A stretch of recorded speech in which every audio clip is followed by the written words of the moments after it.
व्यर्थ ना सुनने का अभ्यास बनाइए। ये अभ्यास से हो जाता है। अगर मंत्राकार वृत्ति की अभ्यास है तो एकदम एकाग्र वृत्ति कीजिए। कोलाहल मचा है, बस केवल इतना है कि स्वर गूंज रहा है और अपना मंत्र सुनाई दे रहा, कोई शब्द अपना प्रभाव नहीं डाल पा रहा है। अभ्यास। जो अधिक बोलने का, अधिक सुनने का, प्रपंच का भाव कर लेता है, पूरा जीवन निकल जाता है, अनुभूत कुछ नहीं होता है, कुछ नहीं अनुभव होता है। इसी चमड़े को सजाने संवारने में पूरा जीवन निकल जाता है। बड़ा विनोद का विषय है। शूरवीर कहा करके कायरता का आचरण दिखाना, ये विनोद का विषय है। भगवत प्राप्ति का लक्ष्य करके चलने वाला उपासक माया के मनोरंजन में विश्राम मान लेना, शरीर सुख को विश्राम मान लेना। प्रपंच में क्या कर रहे हैं? बोले समय नहीं कट रहा था तो बैठे बातें कर रहे थे, ये खेल रहे थे, ये कर। समय यहां कम पड़ता है समय उपासक को। उसको लगता है कि और समय बढ़ जाए, और अधिक साधन करूं, निरंतर और नाम जप करूं। श्रवणनी और कथा नहीं सुनी हो, रसना और न गई हो। कानों से भगवत चर्चा किसी, श्रवण फुटो जो अन सुनो। कहां हमारी स्थिति है? बहुत प्रपंच में राग हो गया है, प्रपंच कथन में, प्रपंच श्रवण में। और सिद्धावस्था कैसे मिलती है? बोले श्रवणनी और कथा नहीं सुनी हो, रसना और न गए। ग्राम्य कथा, विषय कथा, राज कथा नहीं, नहीं, भगवत कथा, केवल भगवत कथा। वही गान करना, वही श्रवण करना। जीव अपनी तरफ प्रमाद किए हुए हैं। संयम में रखो इसको। बहुत ही दुष्ट स्वभाव बनती चली जा रही। ये खाना, ये खाना, ये खाना, कभी नहीं आगा रही। ये नहीं आ रहा कि जब लिखा है राधा नाम सुधा रसम, तो मुझे क्यों नहीं सुधा रस, अमृत रस का अनुभव क्यों नहीं हो रहा? ये कभी चाह नहीं पैदा हो रही। हाँ, आज ये समोसा चटनी, आज ये पदार्थ, आज ये पदार्थ। इस दुष्ट को बढ़ावा देते चले जा रहे हैं। रसेंद्री को प्रमाद युक्त मत कीजिए। उपासक यदि सिद्धावस्था में पदार्पण करने का निश्चय बना लिया है तो रसेंद्री को प्रमाद से बचाइए। जीव को संयम में कीजिए। उचित सात्विक भगवत समर्पित आहार, अल्पाहार। किसी को अपनी आंतरिक वृत्ति का परिचय मत दीजिए जब तक भगवदाकार वृत्ति ना आ जाए। उठती है अपनी बात बताने के लिए अंदर से लहर, उसका दमन करो, दबा दो उसे और शमन करो, अंदर ही शांत कर लो। कहें हम वहां गए थे, ये कि हम आज सत्संग में ये बात पकड़ी, हम तो ऐसा साधन कर, बड़ा आनंद आता है हमें तो। जहां माला लिया बस आनंद आता। तुम बोल पाते? नहीं आया, तभी आप बोल पा रहे। जब तक भगवदाकार वृत्ति ना हो जाए तब तक अपनी आंतरिक वृत्तियों को दबाओ, दमन करो, शमन करो अंतर में ही। सावधान दृष्टि रखो। आत्म कल्याण के लिए जहां तक हो सके तहां तक ऐसे लोगों से बात ना करो जो दुनिया की बातें तुम्हें बताते हैं। दुनिया के विषय में हमें नहीं जानना, दुनिया के मालिक के विषय में जानना है। ये जो पर निंदा करने वाले स्वभाव वाले हैं वो बड़े भाग्यशाली साधक है जिनको ऐसे लोगों का दर्शन, संभाषण, संग नहीं मिलता। बड़े भाग्यशाली है। देखो, अगर आप श्री जी की आज्ञा में हो तो आपको ऐसा अवसर ही नहीं है। सत्संग सुने अपने अपने कमरे में, अपनी अपनी दिनचर्या में, बाहर जाना ही नहीं है। अपने ठाकुर के नाम रूप लीला धाम से रति करो। बाहर गए, रास्ते में मिले, दंडोत या राधे श्याम, शुरुआत यहां से होगी, फिर पर चर्चा, फिर पर निंदा, और पहुंचे ठाकुर जी के दर्शन के लिए।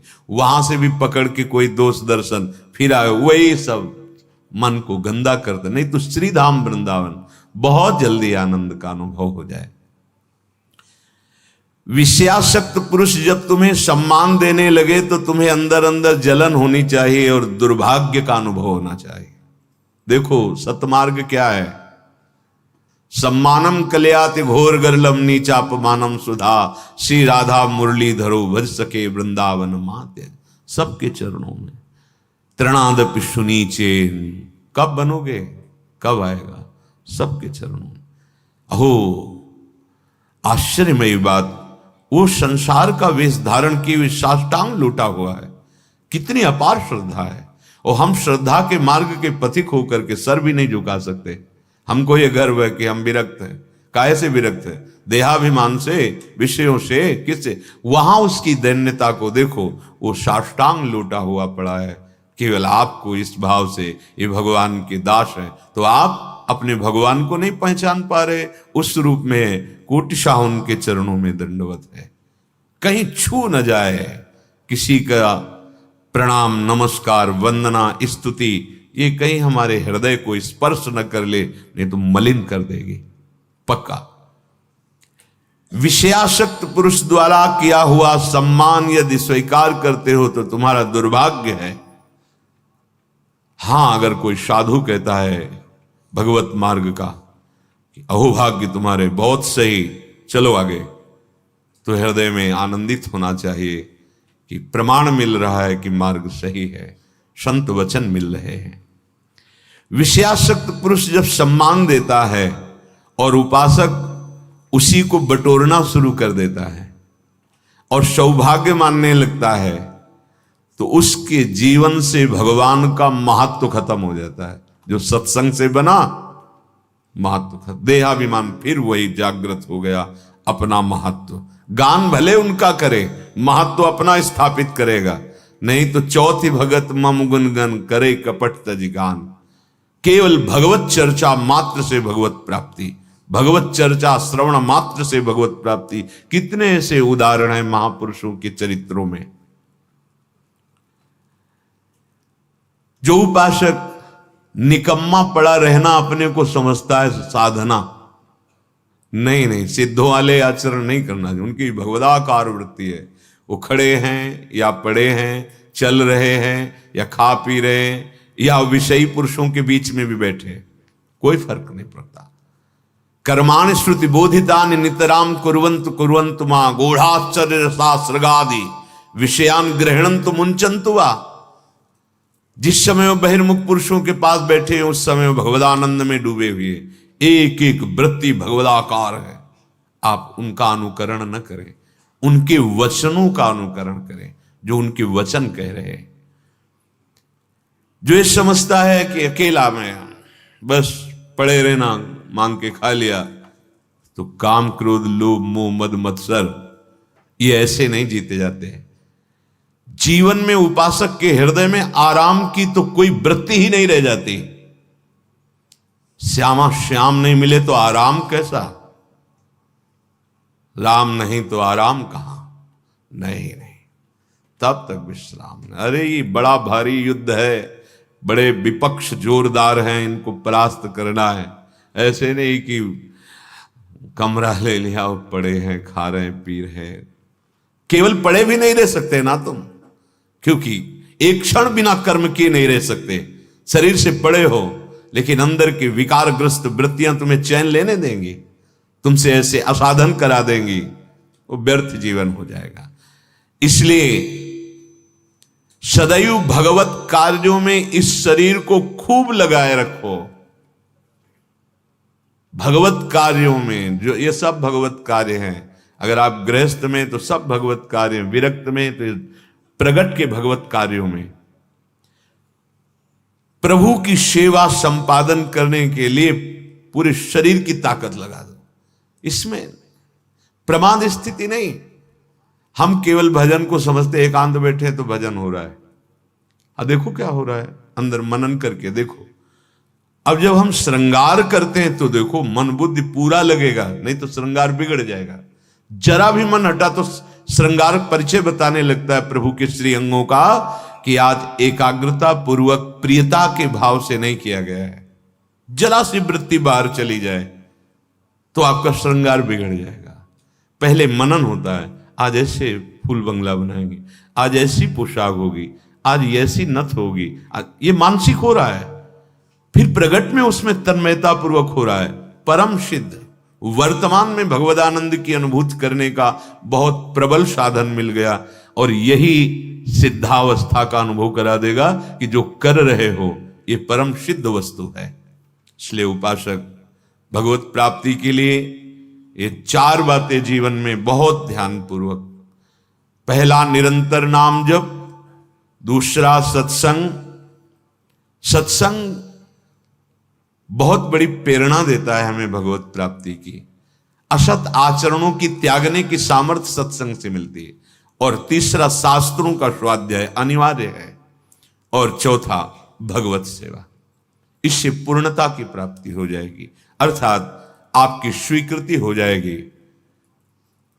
मैं श्री जी की सहचरी हूं, अनुभूत हो जाए, मैं भगवत दास हूं, मैं भगवान का नित्य सखा हूं, या भगवान मेरे करुणा सिंधु पुत्र हैं, या भगवान मेरे माधुर्य निधि प्रीतम है, पति है। जो जिस भाव से भगवान उसी की परिपक्वता कर देते हैं, उसी को दृढ़ कर देते हैं। उपासक भगवत कृपा से प्राप्त सत्संग से जब ये निश्चय कर लेता है कि अब मुझे इस जन्म में भगवत साक्षात्कार करना है, दृढ़ निश्चय, तो आधी यात्रा तो निश्चय से ही पूर्ण हो गई। अब उसे असाधनों का त्याग केवल करना है। साध्य वस्तु स्वीकृति से अनुभव में आती है, पक्का। जैसे हमारी स्वीकृति अभी नहीं है, स्वीकृति देह की है, स्वीकृति मन और इंद्रियों के साथ भोगों में सुख है, ऐसी है स्वीकृति। ये सत्य है संसार, ऐसा हो गया। तो देखो हमें भास रहा है, सत्य भास रहा है, मैं तू मेरा तेरा अच्छा बुरा, स्वीकृति ये इतना कठोर हृदय कर देती है। भाई भाई की छोटी सी संपत्ति के लिए हत्या कर देता है, इतना कठोर हृदय कर देता है। पूज्य जनों का अपमान निरादर, बड़ा यही स्वीकृति इतना सरस हृदय कर देते हैं। जरूरत पड़े तो अपने प्राण दूसरों के लिए देने के लिए। परहित सरिस धर्म नहीं भाई, परम धर्म की स्थिति स्वीकृति से, परम प्रेम की स्थिति स्वीकृति से। विश्वास कीजिए, स्वीकृति ही हमारी गलत हो गई। आत्मबोध स्वीकृति से ही होता है, भगवत प्रेम स्वीकृति से ही होता है। मेरे प्रिया प्रीतम, बस और कोई नहीं। ये स्वीकृति ही तो है। मेरे तो गिरधर गोपाल दूसरो न कोई, स्वीकृति। पर यह स्वीकृति बहुत दुर्लभ स्वीकृति है। जीवन में जब तक 4 बातें नहीं होंगी तब तक ये स्वीकृति भगवत मार्ग की पुष्ट नहीं होती। सबसे पहले निरंतर गुरु प्रदत्त नाम जप, मंत्र चिंतन। दूसरा, इसकी पुष्टता के लिए सत्संग अति अनिवार्य है, अति अनिवार्य है। सत्संग नहीं तो भजन नहीं बन सकता। भजन न होई संग बिनु, अगर भजनानंदी महापुरुषों का संग नहीं, भजन नहीं बन सकता। पहला, निरंतर नाम जप सदगुरु प्रदत्त, ये दिव्य स्वीकृति के लिए अत्यंत अनिवार्य है। दूसरा, भगवत प्राप्त महापुरुषों की वाणी का अर्थात सत्संग का नित्य श्रवण। तीसरा, शास्त्र स्वाध्याय, आचार्य वाणी, महापुरुषों की वाणियों का एकांत में स्वाध्याय मनन सहित। और चौथा, सेवा, गुरु सेवा, इष्ट सेवा, परिवार की सेवा, समाज की सेवा, राष्ट्र की सेवा, विश्व की सेवा।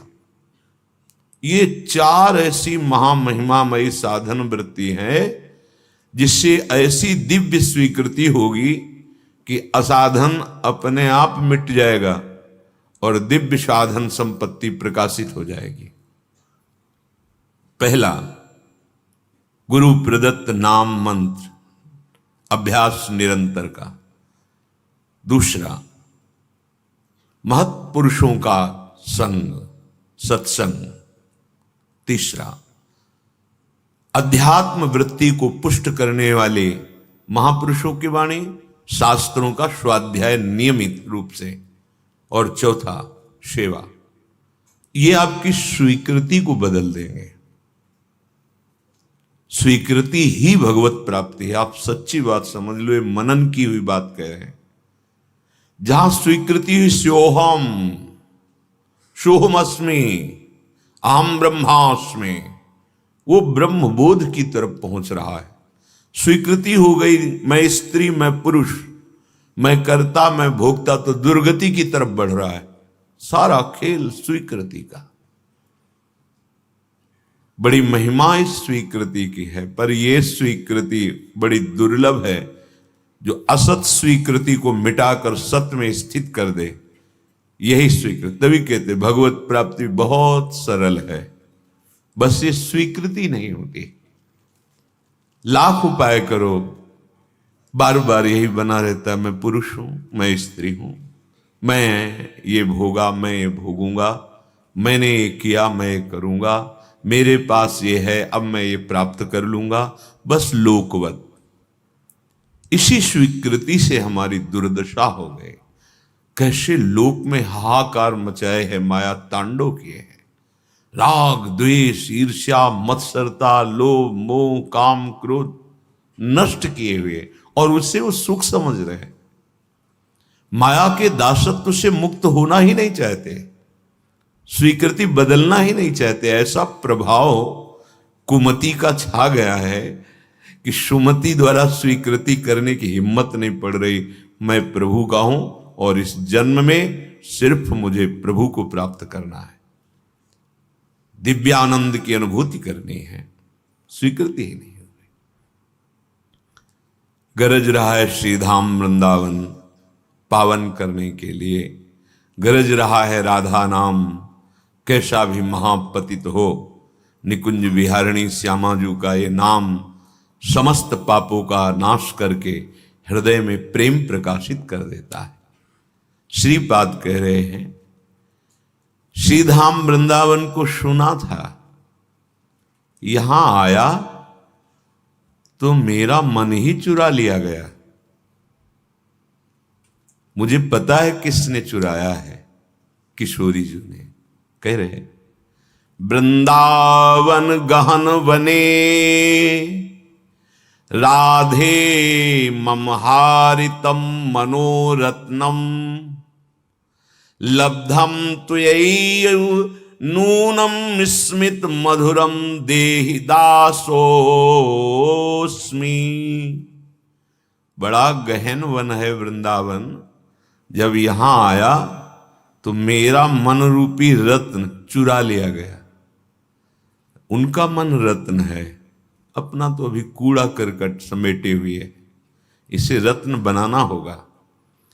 जिसका मन निर्विकार है, निरपेक्ष है, किसी भी तरह की कोई लौकिक पारलौकिक आशा नहीं है, एकमात्र सच्चिदानंद प्रभु में लगा हुआ है, वो मन रत्न है। श्रीपाद ब्रह्मबोध संपन्न महापुरुष हैं। कह रहे महिमा सुनी वृंदावन की आया, इतना गहन वन वृंदावन, यहां खो गया मेरा मन रूपी रत्न, और उसे मानो चुरा लिया गया। किसने चुराया? बोले राधे मम हारितम मनोरत्नम। मुझे पता चल गया, चुराने वाले का पता चल गया। मेरे मन को किशोरी जो ने चुरा लिया है। अब मन तो मैं वापस लूंगा नहीं, लेकिन उसके बदले में लूंगा। क्या लूंगा? लब्धम त्वयैव नूनम स्मित मधुरम। पहली बात, आप हमारे सामने प्रकट हो और मंद मुस्कुरा दे, और फिर देहि दासोष्मी, मुझे ऐसी ठसक दे दीजिए कि मैं आपका दास हूं। बस मैं लाडली जी की चरणारविंद की एक एक वृत्ति से अपने मन को देखना चाहता हूं, जिसको चुरा लिया गया। मनो में राधाया पद मृदुल पद में निवसतु। बस श्री किशोरी जी के गोरे चरणारविंद के तलवे के नीचे मेरा मन बना रहे। ये बड़ा महामहिम धाम है। बहुत कम साधना से बहुत उच्च कोटि की अवस्था प्राप्त हो जाती है। परम पद मथुरा में प्राप्त हो गया था ध्रुव जी को। जो ध्रुव जी आए, मधुवन आए, मधुपुरी, मथुरापुरी में। ये वृंदावन है, ये महाप्रेम प्रदान करने वाला है। बस जितना समय बचा है, आप सच्ची समझिए, आगे आपको भजन का समय नहीं मिलेगा। वायु दूषित, जल दूषित, भोजन दूषित, संग दूषित, विचार दूषित, किससे भजन करोगे? शरीर अस्वस्थ, मन शरीर आसक्त, कहां भजन? कैसा भजन? केवल खिलवाड़ की बातें होंगी, माया का खिलवाड़। अभी थोड़ा अवसर है, अभी 5,000 से कुछ वर्ष ऊपर हुए हैं। 4,32,000 वर्ष की कलयुग की आयु है। अभी थोड़ा समय है, निकल चलो। स्वामिनी जी का कृपा बल हमारे साथ है, हम इस माया पर विजय प्राप्त कर सकते हैं। उपासक, श्रीधाम वृंदावन में आना, श्रीधाम वृंदावन में वास करना, आश्रय लेना, रसिकों का संग करना, इसका लाभ तभी उसे मिलेगा जब वो परिचर्चा न करे।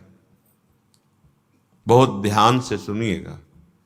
यहां हम रह रहे साधन भजन जो लाडली जी की कृपा से बन रहा है। वृंदावन में रहकर जब हम परिचर्चा करते हैं, कहां से हम श्याम की चर्चा करने का आपका व्रत है?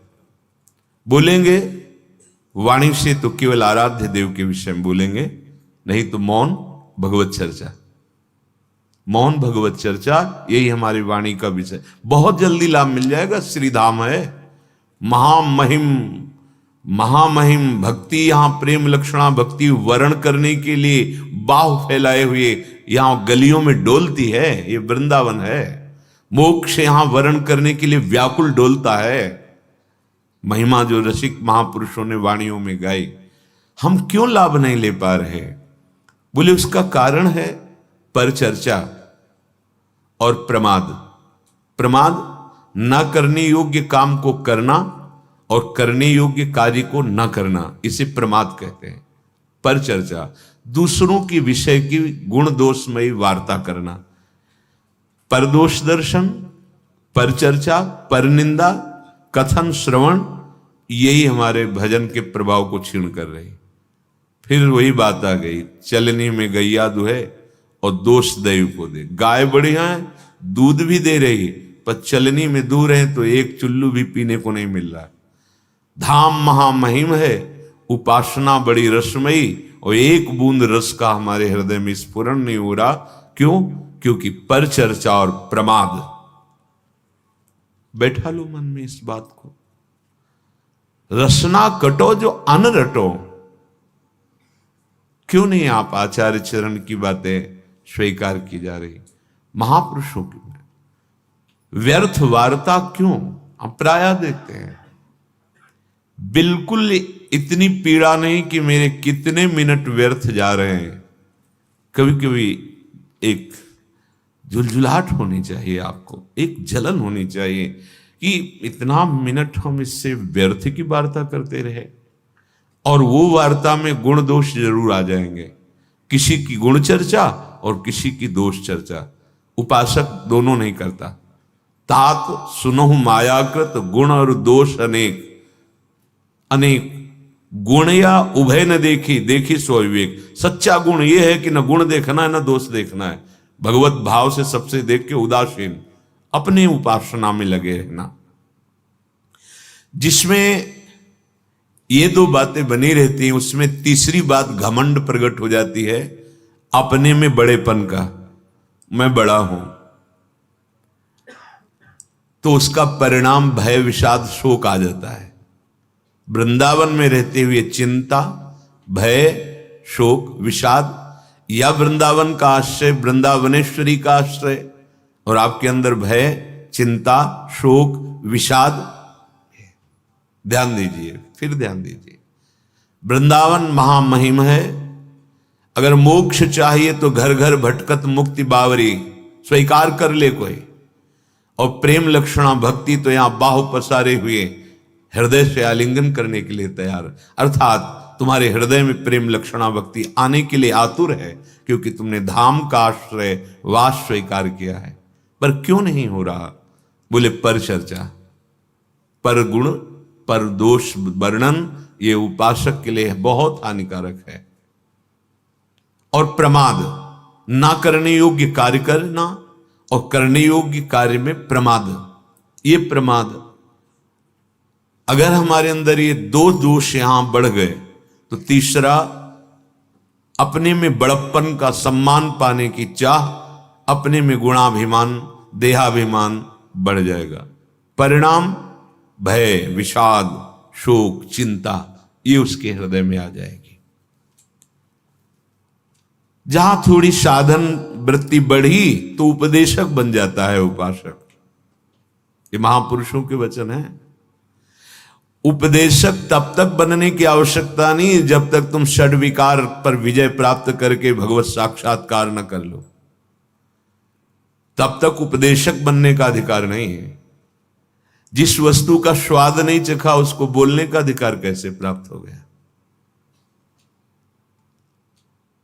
एक बार किसी महात्मा के पास कोई अपने बालक को लेके गया और कहा कि बहुत मीठा खाता है, गुड़ खाता है, आप इसे मना कर दीजिए, आपकी बात मान जाए। बोले 1 सप्ताह बाद आना। जब आए बोले बेटा मीठा मत खाया करो, उससे तुम्हारे पेट में कीड़े पड़ जाएंगे, आधे आधे उससे समझाया। तो उस घर वाले व्यक्ति ने कहा ये बात तो उसी दिन कह सकते थे, 1 सप्ताह क्यों लगाया? बोले क्योंकि मैं भी मीठा खाता था, 1 सप्ताह से छोड़ दिया और आजीवन के लिए तब मैं उपदेश। ये है महात्मा की वृत्ति। हमें भगवत साक्षात्कार नहीं हुआ, हमने अपनी इंद्रियों को अंतर्मुख करके स्वरूपानुसंधान नहीं किया, संसार से वैराग्य नहीं, हम उपदेशक बनकर उपदेश दे रहे हैं तो हमें सम्मान मिलेगा और भ्रष्ट हो जाएंगे। सम्मानम कल्यात घोर गर्णम, ये विष केवल सिद्ध महापुरुष ही पचा सकता है। जैसे भगवान शिव हलाहल विष, कुछ नहीं फर्क पड़ा।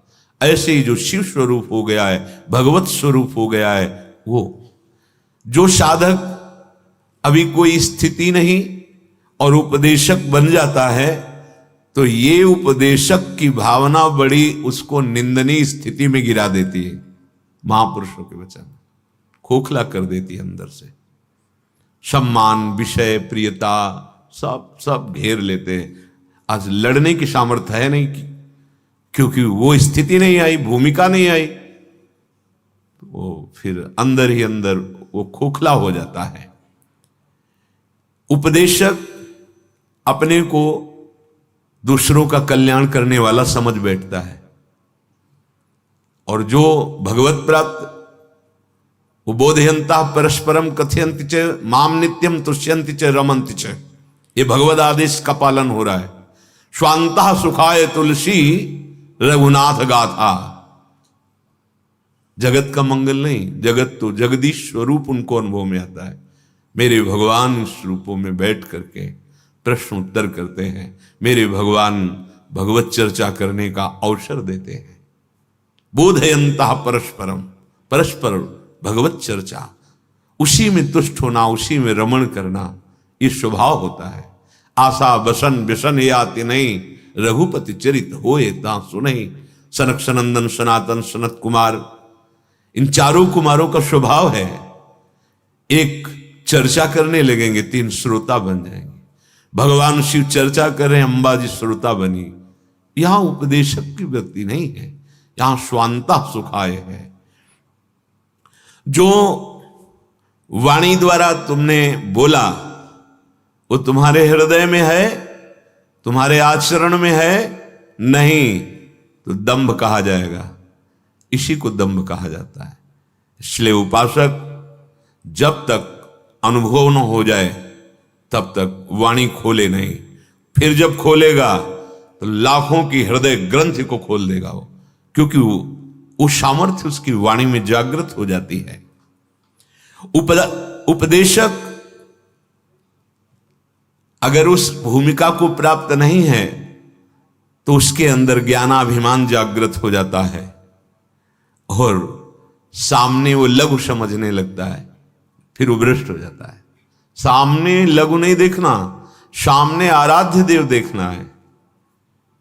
और इसकी अभ्यास वृत्ति करके जब साक्षात दर्शन होने लगे, जैसे उपासक पहले मनुष्य देखेगा फिर उसमें भगवत भावना, उपासक पहले खंबा देखेगा फिर भगवत भावना, लेकिन परिपक्व अभ्यास अवस्था सीधे विद्या विनय संपन्ने ब्राह्मणे गविहस्तनी सुनीच सुपाके चा पंडिता समदर्शिना। सीधे दृष्टि पड़ते सब में मेरा प्रभु सर्वान वस्तुतया निरीक्ष परम स्वाराध्य बुद्धिर्मम।